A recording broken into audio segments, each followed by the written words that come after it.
manifestation.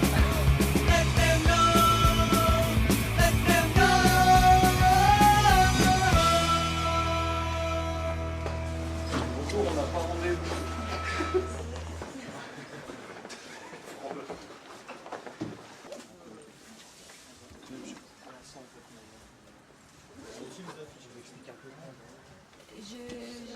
La revendication, c'est tout en bas, hein, si vous voulez gagner du temps. Tout est à nous, rien n'est à eux. Tous ceux qui l'ont, ils l'ont volé, Partager des richesses, partage du temps de travail, ou alors ça va péter, ça va péter. Je vais vous demander de sortir, vous n'avez pas été invité, vous n'avez pas pris de rendez-vous. Je vais vous demander de sortir, je ferai un lieu de réception. Si vous ne le faites pas, je me verrai forcé de faire intervenir les forces de police. On s'est déjà adressé à d'autres agences, à chaque fois on a eu le rideau fermé, et à chaque fois on a eu les policiers, c'est quand même dommage à la part de Pôle emploi qui prétend faire un dialogue, vous aurez la même chose aujourd'hui, je vous fais prévenir et vous allez devoir évacuer et partir d'ici. Vous avez fait votre petit effet, je ne vais pas discuter ici, je vous demande de sortir, si vous ne le faites pas, on vous fera évacuer par les forces de police. Bien. Les chômeurs et précaires, qui sont aussi des clients, cherchent après le service après-vente. Où est-il? Le service public fait son travail. Ah oui. Donc, je vous demande de sortir. Je suis en plus de ça, je fais partie d'un service public qui tous les jours se dévoue au service des demandeurs d'emploi. 500 000 radiations par an, c'est se dévouer au service des demandeurs d'emploi. Je corrige ce que vous dites. Vous accompagnez la dégradation de l'emploi en nous obligeant à accepter du travail de merde, en nous radiant au moindre manquement. C'est quoi le droit raisonnable d'emploi? C'est pas nous mettre la tête sous l'eau et nous contraindre à accepter n'importe quel travail précaire? C'est pas personnel, hein. J'espère bien. Non, votre fonction fait que vous avez une responsabilité de fait. Quand des précaires viennent vers vous et que vous leur répondez en disant « j'appelle la police », vous avez une responsabilité de fait. Vous entretenez un système injuste qui nous oblige à accepter du travail misérable et qui pousse des gens comme Philippe à faire en grève de la faim. Je vous ai dit, il y a des instances pour le faire et ces instances sont à l'écoute de l'ensemble. Si aujourd'hui on a un camarade qui a plus de 20 jours de grève de la faim, c'est que vos instances, elles ont des failles, on est d'accord. Donc là aujourd'hui on est là maintenant parce que toutes vos instances n'ont pas réussi à faire quelque chose pour lui. Donc maintenant, on vous demande de le recevoir. Est-ce que c'est Pôle emploi qui radie, oui ou non? Pôle emploi radie les Oui, demandeurs d'emploi qui ne d'accord, respectent pas les devoirs auxquels ils sont astreints. C'est notre faute, c'est notre faute, il n'y a pas de travail. La gestion de la liste, c'est bien, ça dépend du code du travail. Le code du travail n'est pas respecté dans les agences. Arrêtez votre terme, les droits et les devoirs. Monsieur, le code du travail n'est pas respecté dans les agences. Laissez vos coordonnées et vous serez reçus. Non, on est là tout de suite maintenant. Mais ça c'est une entrave au code du travail. C'est une entrave au code du travail. On doit être reçu à plusieurs. On isole les gens. On peut être reçu à plusieurs en 10 minutes. Donc vous ne serez pas reçus. Je vous demande de quitter le bâtiment. De toute façon, on vous fera évacuer. C'est clair, je vous l'ai dit. J'ai appelé la police. Oui, on sait le lien étroit qui existe entre Pôle emploi et la police. Les agents de sécurité, les jours de mobilisation nationale dans les agences, c'est faux?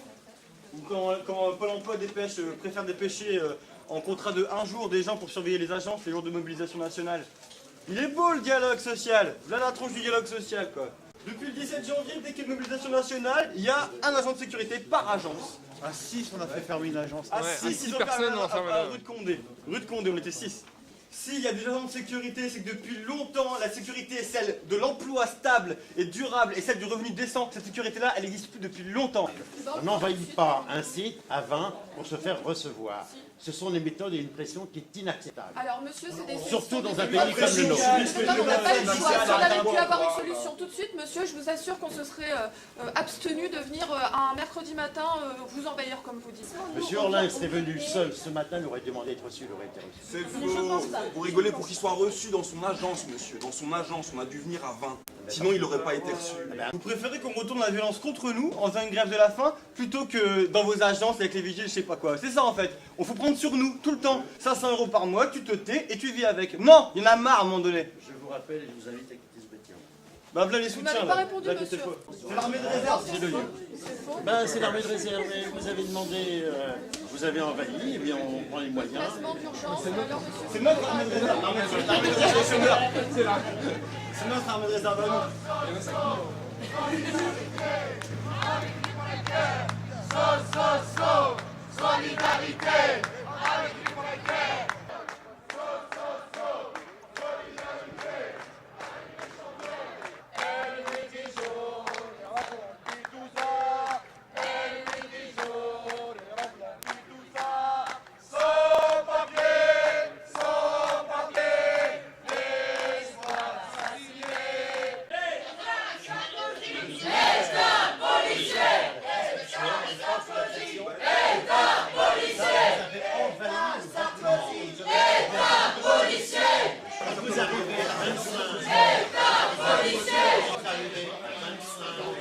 est arrivé.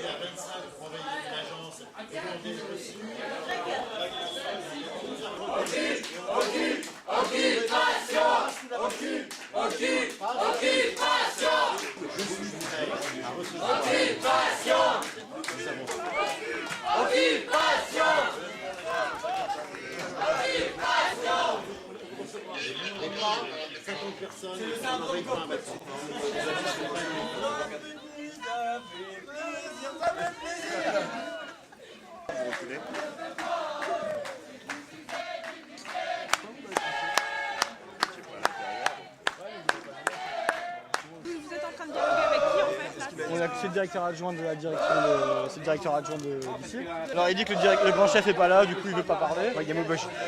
Il a Maubeuge, ouais, bah en tout cas nous on considère que lui il a assez de pouvoir pour parler des deux. On a surtout 2 cas à lui soumettre, plus des revendications d'ordre général. Donc on veut des panneaux d'affichage dans les agences Pôle emploi pour qu'on puisse informer les chômeurs sur leurs droits, que les rendez-vous avec les conseillers Pôle emploi soient pris d'un commun accord et qu'on soit pas sous la contrainte, sous la menace d'une radiation. On trouve ça, on n'est pas convoqués comme des enfants, on n'est pas des gamins, on n'a pas besoin de nous menacer. Dans la revendication du collectif, c'est la titularisation des personnels de Pôle emploi, parce qu'on sait aussi que ça devient de plus en plus une boîte à précarité, Pôle emploi à l'intérieur. Est-ce que vous pensez qu'il n'y a pas assez de convocations en fait? Non, c'est pas ça, c'est qu'en fait les gens sont bien d'accord en accord avec le conseiller, ils sont tout à fait aptes à dire je veux un suivi régulier ou un suivi où j'ai pas besoin d'un suivi, je me débrouille tout seul. Donc on n'a pas envie d'être infantilisé et menacé, on veut l'absence de radiation ce jour. C'est une mesure symbolique, on n'a pas le droit de mettre les gens dans la merde pour les moindres prétextes, que ce soit un manquement ou une convocation ou autre, une radiation c'est seulement synonyme d'endettement. On a 500 € par mois, on n'a pas les moyens, c'est pas du grand luxe quoi. Donc pour l'instant eux ils promettent, c'est un vague rendez-vous, ils disent laissez votre numéro de téléphone, on va vous rappeler. Nous on trouve que c'est pas satisfaisant, engagement écrit, au moins un rendez-vous écrit. Et dans la mesure du possible, rendez-vous maintenant quoi, on est ici maintenant. En tout cas, c'est monsieur Rollin qui est monsieur. Non, c'est Rollin qui est une personne qui n'est pas là aujourd'hui. Le cas de la personne est très instructif parce que c'est une personne qui a été radiée suite à un manquement à une convocation, mais en fait, elle n'a pas reçu la convocation papier. Et d'ailleurs, la direction, elle est à Tourcoing-Gand, et la direction de l'agence de Tourcoing a reconnu qu'ils n'étaient pas en mesure de prouver que la convocation avait bien été envoyée. Donc ils ont reconnu qu'ils étaient en incapacité de montrer qu'il y avait bien une convocation. Elle a quand même été radiée, ça fait longtemps.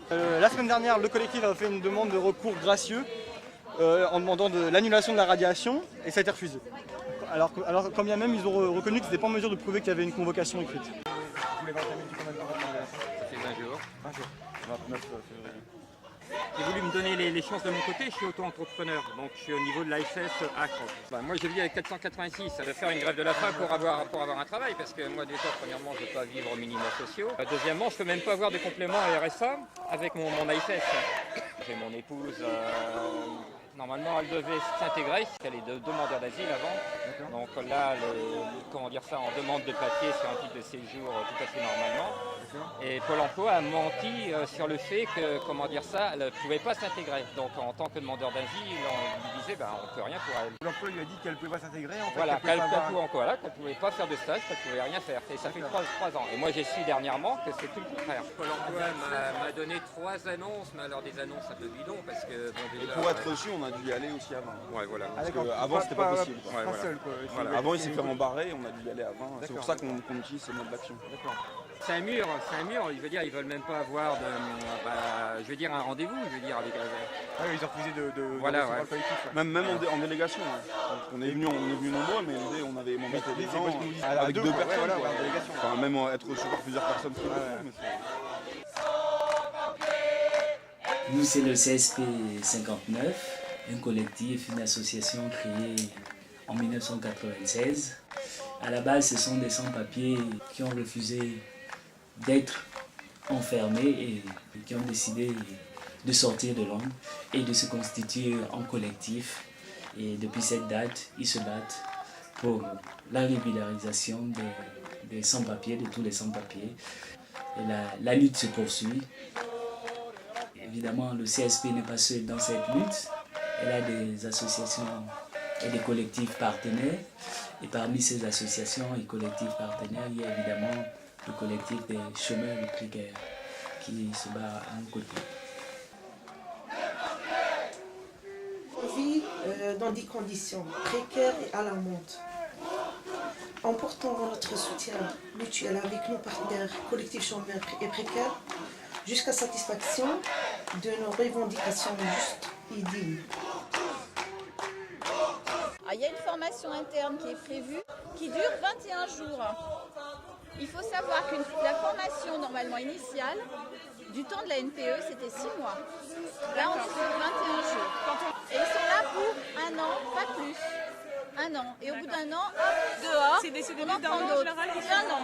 Et ce Vous sera avez pas sans doute renouvelé. entendu parler des 1000 CDD qui ont été embauchés suite au sommet social. Ces 1000 CDD ont eu droit à 9 jours de formation avant d'aller justement sur le terrain. Vous avez des exemples pour quand vous dites maintenant, par exemple, il n'y a plus de suivi, il n'y a plus d'accompagnement. Et de toute façon, c'est pas nous qui le disons, c'est Xavier Bertrand qui a dit que de toute façon, Pôle emploi devait inscrire, indemniser et démarrer l'accompagnement. C'est pas nous qui le disons, c'est lui.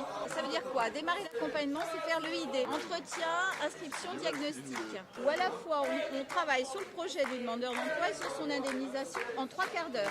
Et c'est terminé. Et en 3 quarts d'heure, il faut faire tout ça. D'accord, et après, là, Et après, c'est fini. Plus le temps, plus le temps. Il y a une évolution sémantique qui est assez désastreuse. On parle de portefeuille client. Puis, par exemple, la sous-directrice du Pôle emploi d'Elem elle-même était emmerdée quoi, à me dire client, puis après elle nous a dit bon oui mais moi aussi ça m'a choqué, mais bon. Beaucoup chez nous n'ont pas été tubérisés, ils ont des contrats de 12 mois maximum. On ne nous donne pas les moyens de mettre en place la loi qui est prévue, notamment sur la compagnie. On ne veut pas attendre l'année prochaine. On ne veut pas. Après il n'y a rien. On ne veut pas. Les lois fascistes. On ne veut pas. Les lois racistes. On ne veut pas. Et à l'intérieur, comment ça se passe? Vous avez une délégation, quelque chose? Bah non, il y a eu Philippe qui a eu un rendez-vous demain matin et là on a dit que parce qu'il cherchait à individualiser, en disant bon c'est bon, Philippe a eu son rendez-vous, mais nous on est venu aussi pour des revendications plus générales de la part du collectif, donc on a dit qu'on donc on n'avait pas un rendez-vous avec le directeur pour lui faire part de nos revendications, donc on occupe toujours.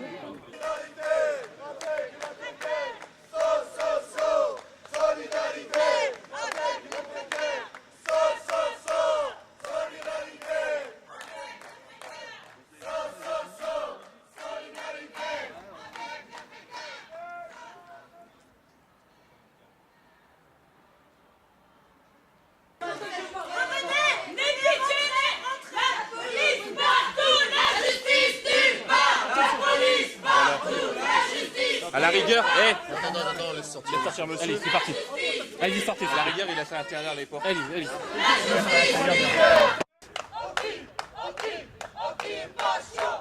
apparemment, il y a des employés qui sortaient. On ne sait pas si c'est pour aller bouffer ou si c'est parce qu'ils vont gazer. C'est ce qui se passe à l'intérieur. Bla bla bla. Bla bla bla.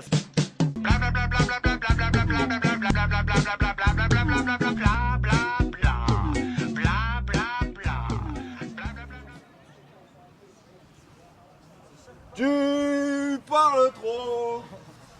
Tu parles trop. Nous on dit que on veut quand même le rendez-vous maintenant pour qu'il déradie tous les gens aujourd'hui radiés. Ouais.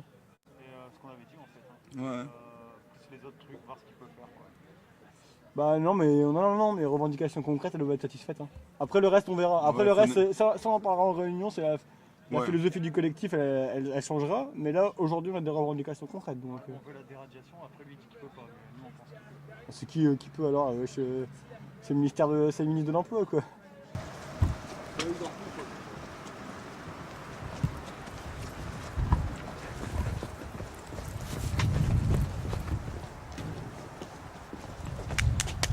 Bravo! Les négociateurs. Ah, c'est comme nombreux à l'intérieur. Bravo. La négociation des mains.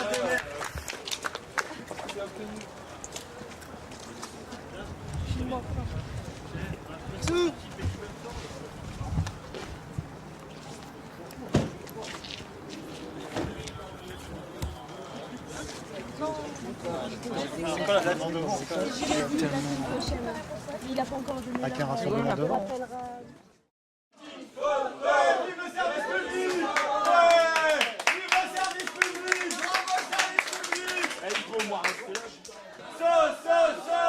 Solidarité avec les sans-papiers. Bella. Et un prénom?